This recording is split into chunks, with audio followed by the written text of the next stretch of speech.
Welcome to the Reimagine podcast. Each week, give yourself 30 minutes and meet the people working hard to create the future of insurance today. Hi, this is Paul Tyler, and welcome to another episode of the Reimagine podcast. And Laura, we've got another great guest who also joined us on our Reimagining Retirement event. Do you want to do the honors? Sure, I'd love to. So as Paul mentioned, you might recognize a familiar face or a familiar voice from the Reimagining Retirement Forum series, specifically Forum 3, where we talked about getting seniors to know, like, and trust us in a virtual world. So excited to dig deeper into that. And in our virtual studio with us today, we have Rhian Horgan, founder and CEO of Silvur. So love to have you tell us a little bit about yourself, about the company, and what got you to today. Absolutely. Well, thanks, Paul and Laura, for having me here today. So Silvur is an app that's dedicated to helping baby boomers navigate retirement. So our average customer is 58 years old. They're typically a few years away from retirement. And kind of the inspiration for building the company was really helping my own parents navigate retirement and seeing how complicated it was to put together all the pieces of retirement. I think at times many of us can think about retirement as about being about that, that 401k, that savings plan.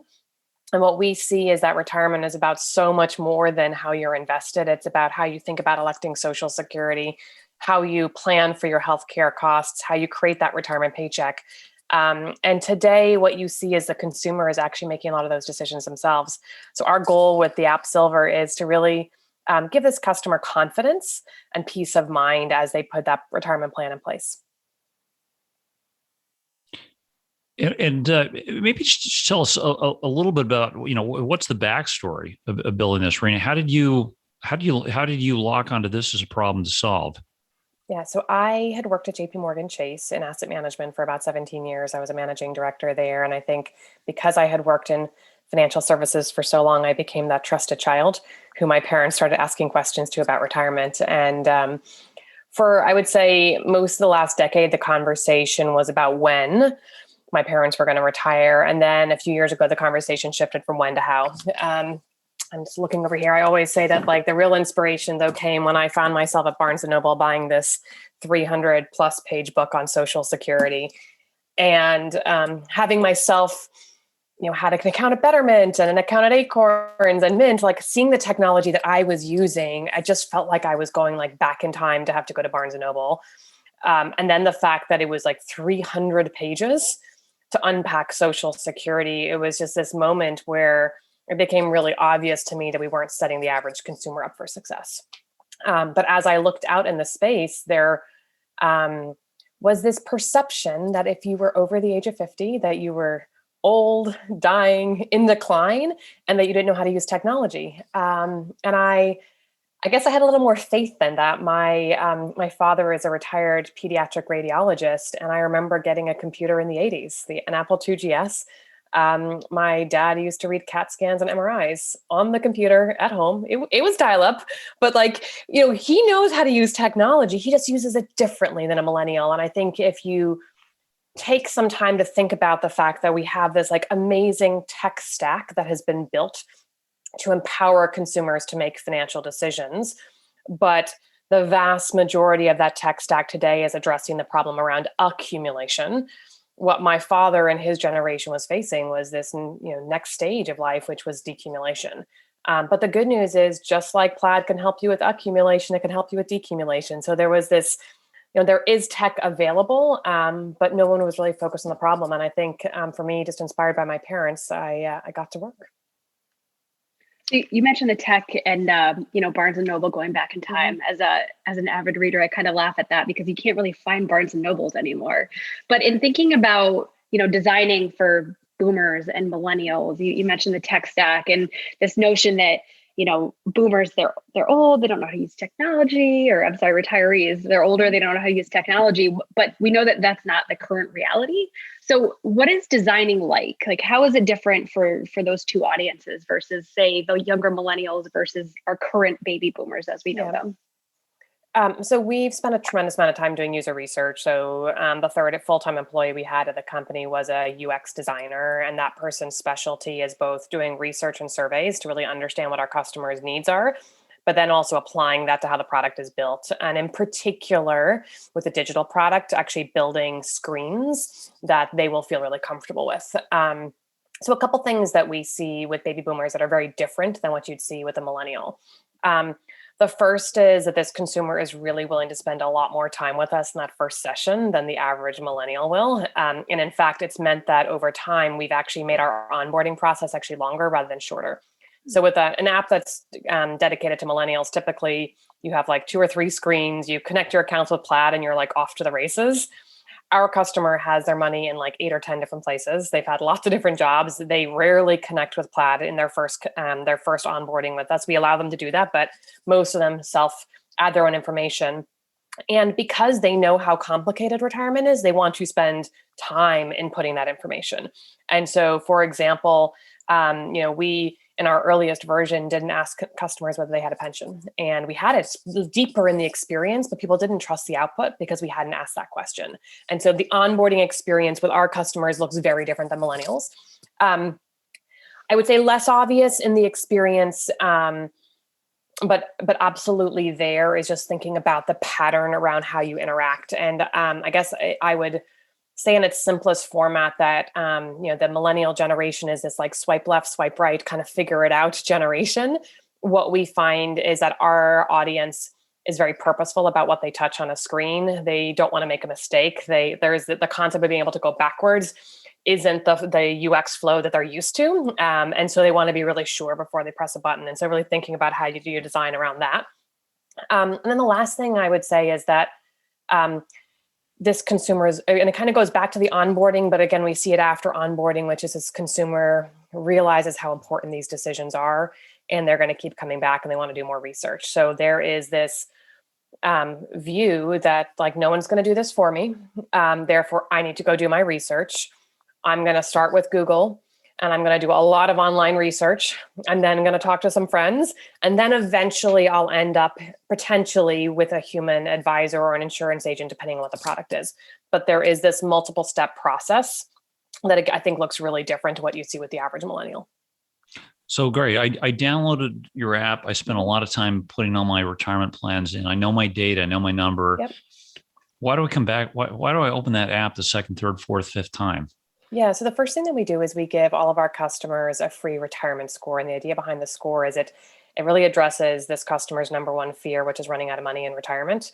I'm sure there are lots of people on this phone who have built very sophisticated financial plans. And I think that the art in the science here is that we've built all the software. We have 3,000 data points that goes into this retirement score. But in its essence, the number we're giving is how long your savings are going to last. So Paul, your number might be 85. Laura, your number might be 90, and you're each going to have a reaction to whether you think that number is good enough. And so what the app really allows the customer to do is then think about it, is that number enough? And then how do I change that score? So that's the first thing we see is a lot of iterations around things. How might I optimize my plan to improve that score? The second thing that we see customers doing is a lot of research. And I think this is where, back to the 300-page book on Social Security, most people read more than one article on Social Security before they make their election. They probably read 8 to 10 articles. They probably play with a couple of calculators. They talk to a couple of friends, and then eventually they end up on the Social Security website. So what we see as the behavior in the app is this coming back to read content and get smart about the decisions and then do a scenario analysis. So what if, look, I just lost my job this year. Okay, now that I've lost my job, if I don't think I can get permanent income and now I'm going to shift the plan to part-time, like what does that do to my score? Now, where does the human element come in? Like, listen, I love to put all this information in. Oh, this is hard. Or I don't understand my score. I'd like to talk to somebody to help me figure out what's your philosophy or structure for giving me, human support during in this digital experience? So for the set of calculators that we've built a human support engine that's there really for technical, more like I'm having trouble with the app functioning questions, but we're not a financial advisor or RA, so we're not providing live advice to the consumers. What I would say is that if the consumer doesn't understand the score, then we haven't actually designed the page right. So one of the real beauties about actually saying that you're going to go 100% digital is that it really forces you to think about, like, have you described what they need to do on that page and what that number actually means well. I will tell you that the score lands extraordinarily well, and it is very obvious. And in fact, I think because we did it based on age, it made it really intuitive. Before we launched, we did a lot of testing around, like, should we align this to a FICO score or a 0 to 100? And age is just something that everyone really got.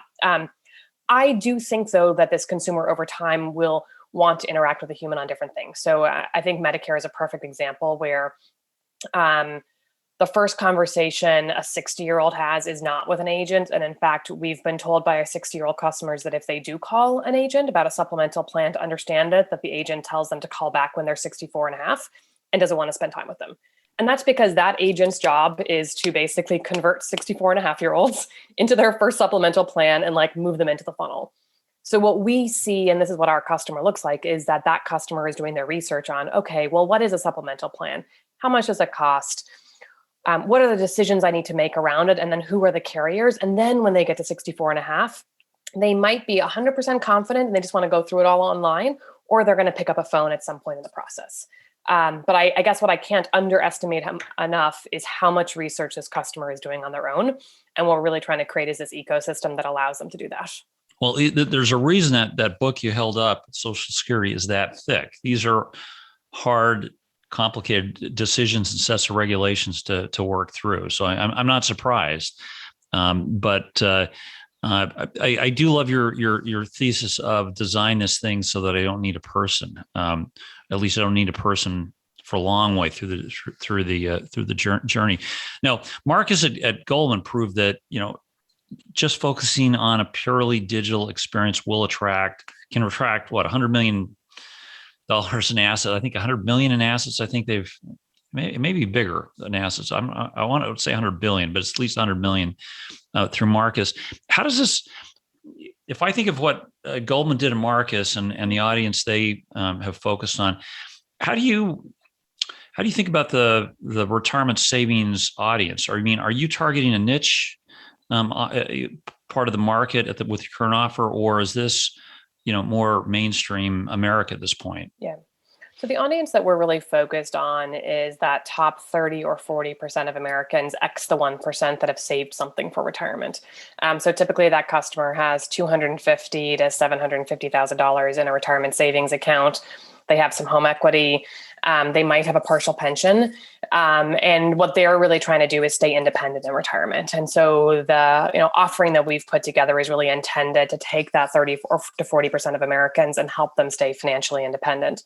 We're just launching our financial wellness membership, which we're really excited about. And at the core of that membership is really about, like, how do we empower that consumer to feel confident making these decisions? You mentioned a minute ago, kind of, again, the Social Security book. And what we really think about is, what are the 10 things you really have to know about Social Security, give you confidence that, like, if you're divorced, you've read the divorce module. If you're married, you understand what marital benefits look like, help you understand that, but then actually give you the confidence to move forward and actually get you out of this kind of Dr. Google experience where you're kind of in this, like, never ending research.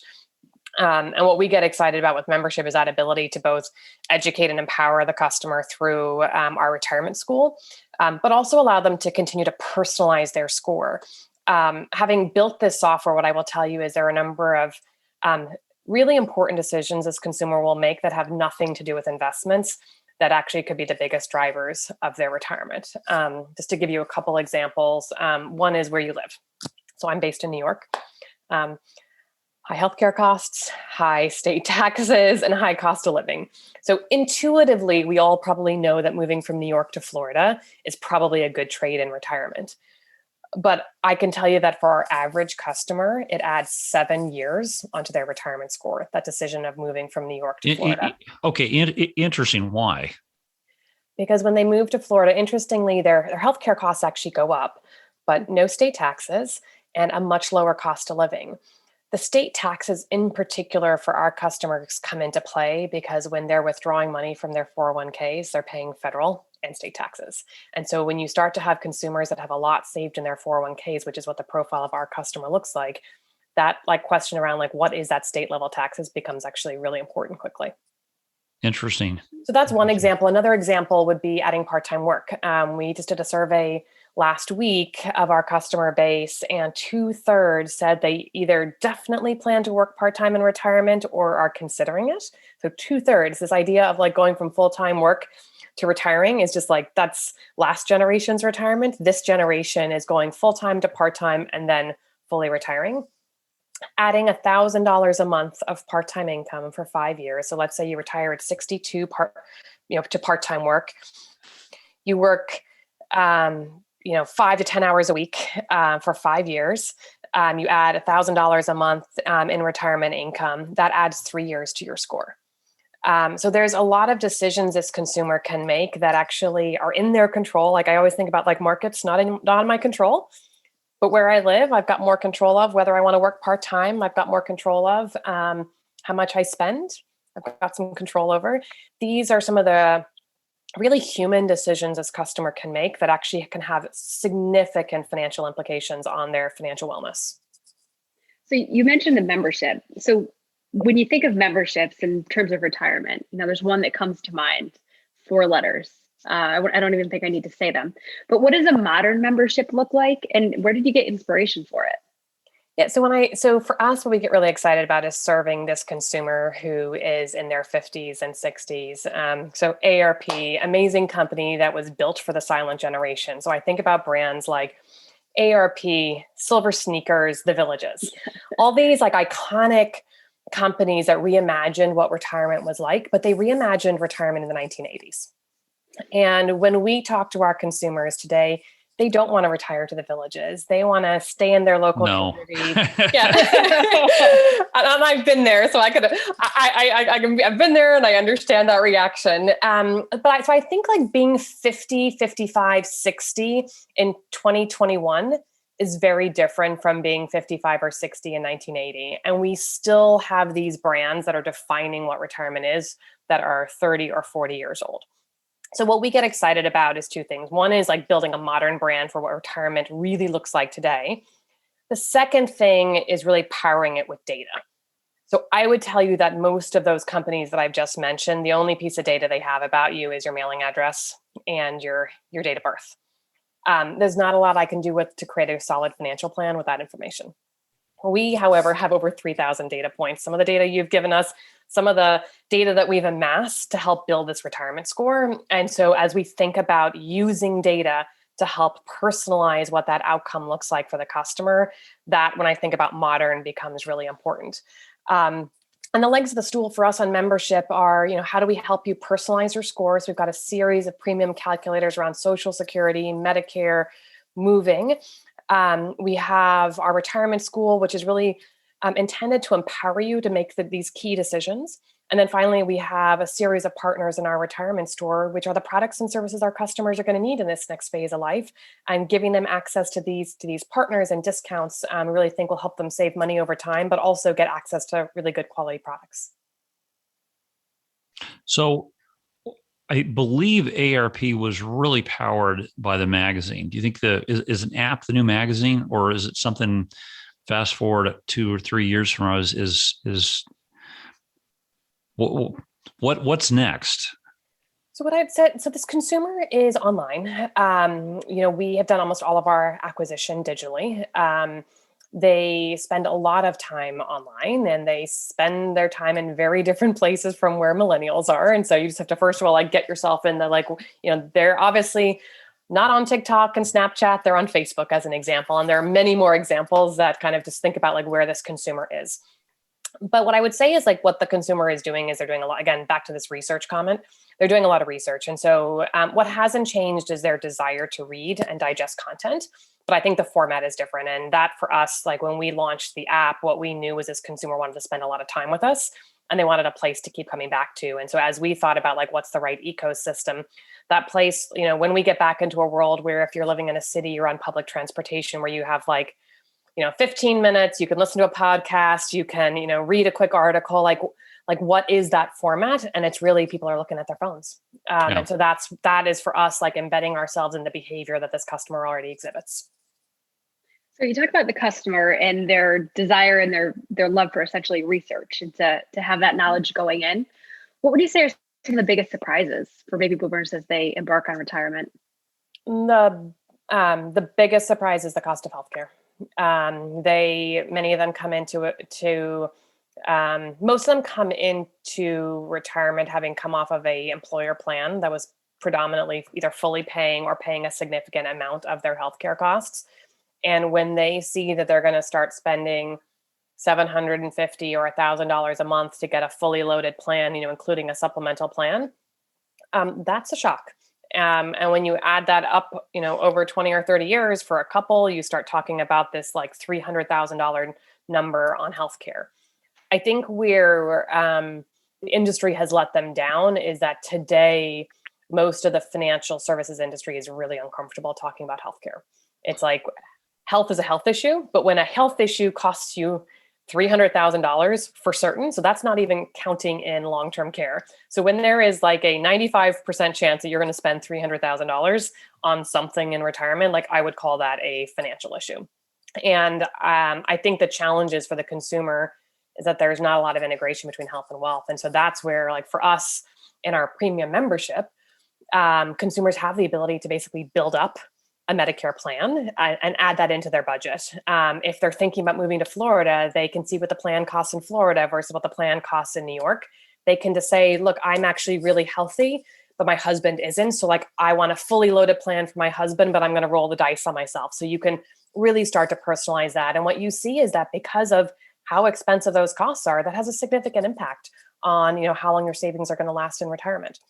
So I think that's a place where the consumer feels let down. It's also a place where the Medicare sales industry is so focused on selling the plan that the consumer is having a hard time actually getting access to the education and the numbers that they want at the age they want it. No, it's a challenging market. Back to your earlier point on expenses in retirement, I think the industry as a whole have, we filled, brochures. Yeah. What are those? All the brochures were pictures of boats, vacation homes, et cetera. Really, pictures should have been your doctor, your primary care physician, because that is, as you mentioned, Rhian, that's a big number to cover the minute you stop working. People just don't realize. So I think you're spot on that point. Also, Medicare and Medicaid, it's just such a complicated, highly regulated industry. And there are a lot of restrictions, honestly, in putting material together that actually speaks in simple terms. I mean, we're literally, as we're rolling out our own Medicare supplement product, man, just how hard is it to get a simple brochure out that agents can give to clients, right? I think Frank's on maybe state variant number 14 at this point, Laura. Mm-hmm. And if it's that hard, like, what does it really take to create simple stuff, Rhian, that people can, absorb at scale? So it's not I think it's a challenge we all face. So one of the things that we had a customer a few weeks ago say to us, like, I'm really overwhelmed by government speak. Yes. And like one of our core values at our company is how do we be human in a world that sees numbers? And so I really think about like we were just, a week ago reviewing all the copy in the app ahead of our membership launch. And everything we were doing was really trying to figure out, like, how do we actually not make it sound legal? Because actually our consumer, if they read something that sounds like it's legal-esque, the warning signs go off, they can't trust it. And I don't think that's what any of us intend to do when we write things with like a legal tone, but that's the consumer reaction. And so if the consumer doesn't trust the words that we're writing, that's a problem. The choice of words and that ability to help the consumer make these decisions, I think is extraordinarily important. And it may be like for us, we've created an education system that's completely separate from any products. And I think that may be actually how we can, as like an industry, accomplish the goal, which is go to retirement school, learn everything you need to know about Medicare. We're not going to have product sales in there. But when you're ready for product sales, and as a product you want to buy, you want to enroll in Medicare supplement, then you can go to our retirement store and you can see our partners there. But I think sometimes we mix education with lead gen. And when we do that, You get yourself fully pulled into the regulated space. The customer stops trusting because they know you're just trying to sell a product. And so I am super intrigued around a concept of like, how can you create content that's truly a product, that it's not lead gen? And that when you see the earliest portions of retirement school in the Silvur app, you'll start to see, oh, like that actually looks like a standalone product. Like that is really content that's there truly to educate, that isn't trying to like put ads into the experience. Yeah, well, our research and experience just totally confirms that, Rhian. We went out and surveyed a number of near retirees and retirees and said, how do you want to learn about, how do you want to understand and learn more about retirement planning, retirement issues? Online courses came up, way at the top, and we actually did. We've got a platform for online courses, and it's not lead gen. But it's very. Think of it as an educational manual. Most of these courses are very detailed educational manuals around how the products actually work. So a lot more legal speak than I would want in it, but we're not trying to sell you the product as you go, and we're helping you go feature by feature at your own pace to learn this. It's been remarkably successful. I think it's been, I would say, without much advertising at all, we've had really good registrations. Now we'll see where that leads. What goodwill does it engender, and can it turn into a lead at a later point? But I'm with you. But I think it goes to this acceptance of this consumer is going to do a lot of research on their own. And so we actually get asked a lot, like, do your customers have financial advisors? And I don't know. And I'm not trying to replace a financial advisor. What I know is that our customers come to us with some sort of mental model. They may actually have a plan, a formal plan with a financial planner. They might have just interacted with a calculator on their company's 401k platform, or they just had like some idea and they're coming to us to like validate the plan and to do more research. And I think we all have to get comfortable that we're going to be in this world that customers are going to do research themselves, and then they're going to eventually make product choices. And sometimes as they make product choices, it'll be with a human, and sometimes it won't. But it is very rare that the first conversation is with someone who's going to sell them a product. This customer, we have found, at least our customers, are very savvy. They are, and I would say it in the world of, it's like street savviness. If you're 58 years old, you've been buying financial products for over 30 years. So you've bought some bad financial product, or you've had a friend that lost money, and you know how important these decisions are. And so you are going to do your own research. You are not going to trust the first person you run into on the street. Yeah, no, we find that all the time, especially through our online chat on our website. Is we'll see agent meets with customer comes to website, customer does intense amount of research, wants to talk to us before they talk to them, or even more complicated spouse comes in, does the research, it's not. There's just not a straight line here, and I think people want to make these decisions on their own terms. Can't push them. No, and we say meet our customers where they are, right? Yeah. That's true. So you talked a little bit about partnerships in and out here, and yourself, as a startup. How can startups and incumbents work together to restore this sense of retirement security, if you will? Yeah. So I think one of the things that's very kind of obvious to me about retirement is that it covers lots of different industries. So even when I think about the software that we've built this retirement score that takes into account your 401k, your pension, any annuity income that you have. We then factor in Social Security and Medicare. So now we've crossed like broker-dealer land and 401k land and insurance land and government benefits. And so we know that actually to put that whole picture together, that you have to have not only a lot of data sources, but ultimately the customer is going to need lots of partners to actually execute. And so what I get really excited about with the platform we're building at Silvur and with membership is that it gives us an opportunity to basically be that glue in the center that pulls the pieces together for the consumer, so that the consumer, as they're making their decisions, they now have partners that they can access through the platform to help them make decisions. And I think the reality is that there is no one like magic solution out there. Even recently, I've been really excited about some of the work that's being done around income in retirement plans. And it's moving so much in the right direction, but it's still only a piece of the puzzle because you still have to take into account, what the Social Security benefit looks like and what does their non-plan assets look like. And I think we just have to keep remembering that we're all a piece of the puzzle. And what we have to, at Silvur, we're trying to be that GP for the customer.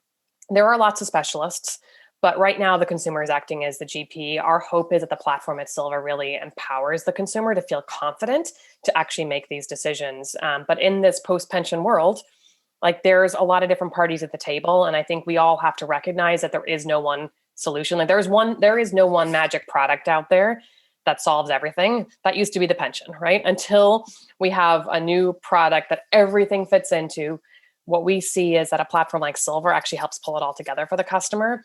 It also means that unlike prior generations, the retirement plan is more important than ever. So in the old days, when you just had a pension, you didn't need a full-on plan. Now, when you have money in lots of different places and you've got lots of decisions you've got to make yourself and you've got expenses that are coming and going, that retirement plan becomes extremely important. And the thing that we get really excited about, particularly with it being digital, is that we see the plan as a living, breathing, I want to call it document, but it's online. So an online document. It's not a one-time job. This customer's life, you look at this past year as a perfect example, a lot of things changed, right?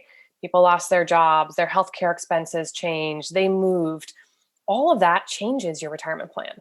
And so I think, when I think about the future needs to be centered around that plan and making sure that we have a place that all the pieces come together. And I think as an industry, we can do that together to really help that customer. Well, that's great. So I think this is great. You're going to a subscription model. How do you know now? It's a big pivot, right? To change from one revenue model to another. How do you know when you've got it right? Is it subscriptions? Is it conversions? And what's the signal that tells you've got the model that's working? So for us, it's about listening to our customer. And what our customer kept saying to us is they wanted to spend more time with us and they wanted to go deeper and deeper on personalizing their plan. And that's what membership does. So for $7 a month, our customers get to personalize their plan. They get to get access to the retirement schools. They can get really smart and confident about the decisions they're making. And then they get access to all these discounts through partners. That for us, again, I go back to this behavior of this is a long researched process. And what we really like about membership is that it aligns our goals as a company with our customer's goal, which is how do I get smarter? How do I get more confident? And how do I have a partner who will be with me over time? That's what membership is. I love it. So I love to ask this question as we're wrapping up towards the end of our conversations, but it's obvious you have a passion for this and you have experience across multiple facets, but what is your why? So what is your personal why when you wake up in the morning? This is why you're doing this kind of work.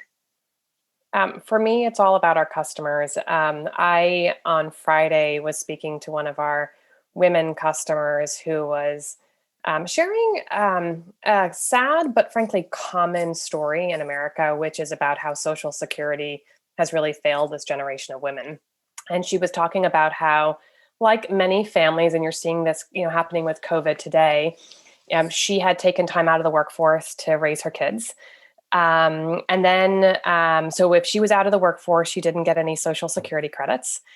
And then she and her spouse got divorced in their 50s. And she realized after the divorce proceedings were completed that even though they had made a lot of joint decisions as a family, that actually their Social Security benefits calculations were independent. And it turns out that because of the way the rules are written, for an individual like herself who had taken a lot of time out of the workforce to raise her family, after divorce, her husband's divorce benefit or her husband's ex-husband's Social Security benefits were twice as high as what her Social Security benefits would be. And it was just this woman is really articulate. She went back to work when she got divorced, or trained herself, and has done everything right, but our system is really failing her because her calculations are based on these 1935 rules. And so here I am speaking to this woman, and not only do I want to have more conversations with Social Security around how we can modernize caregiving credits and how divorce benefits are calculated. But like, I want to help this woman, get a new job and like help her get that part-time income. And so for me, it's so much more than just the math. The math is the beginning, but there are these stories. And when I say this was like a sad but common, like we have, as an example, a lot of women who reach out to us about the fact that they have taken time out of the workforce to care for family and how they don't realize until it's too late how that has penalized them with regards to retirement security. And I think that's the reality. And I think we at Silvur have this opportunity to both get them back on the path to financial security, but also hopefully change the narrative in Washington around, well, what does retirement security look like? And in 2021, we can't be giving Social Security benefits out based on 1935 rules. Absolutely. That's great. Listen, Rhian, thanks so much for coming on, and congratulations on the launch of your subscription service. Now, I guess it's the same. I assume it's the same app, right? Correct? If I want to subscribe. You can go. So it's iOS app. So you can go, if you have an iPhone, go to the App Store. You can download it. You can get a free retirement score to start, and then for $7 a month, you can upgrade to membership, get access to the calculators, to retirement school. It's that time of year where we start thinking about Mother's Days and Father's Day gifts. So if you're not at 50 to 70, but you have a loved one in your family who is 50 to 70, think about getting them a subscription for the holidays. That's great. Laura, any other questions? Can you think of, Rhian? What's the best way for someone to reach out to you?